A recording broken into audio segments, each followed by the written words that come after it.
Je me suis déplacé à l'EMWAC, l'école spécialisée dans les métiers de la construction sur la rue Borne à Québec, pour rencontrer un enseignant qui a développé un simulateur d'oscilloscope, et tout ça dans Microsoft Excel.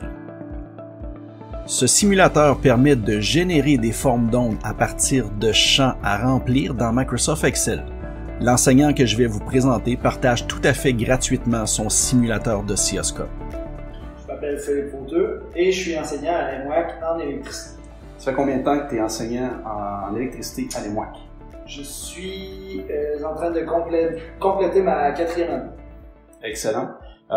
Quel cours tu donnes principalement en électricité?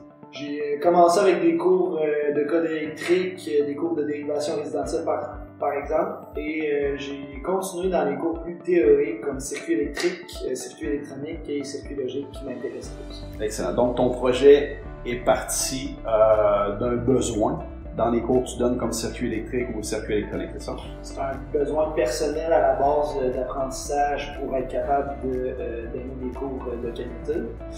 Mais par la suite, c'est devenu une idée de simulation que les élèves pourraient utiliser. OK. Puis, la version qu'on voit présentement à l'écran, est-ce que c'est la version que tu as faite déjà au départ ou il y a eu plusieurs versions, plusieurs essais?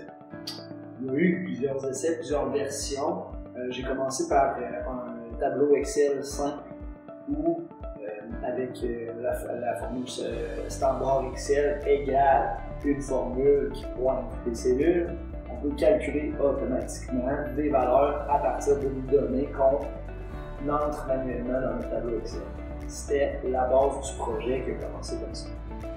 Ensuite, je suis venu ajouter des graphiques par rapport à mes ondes dans mon tableau Excel.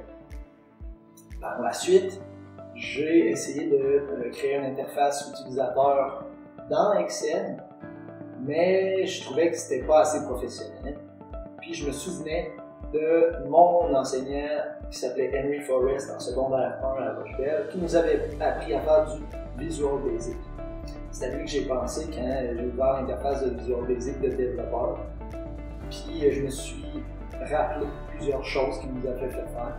Donc j'ai vu l'opportunité de développer un oscilloscope dans lequel je peux entrer des valeurs de circuit R pour les résistances, L pour les bobines et C pour les condensateurs, et visualiser les ondes du courant et de la tension dans mon circuit.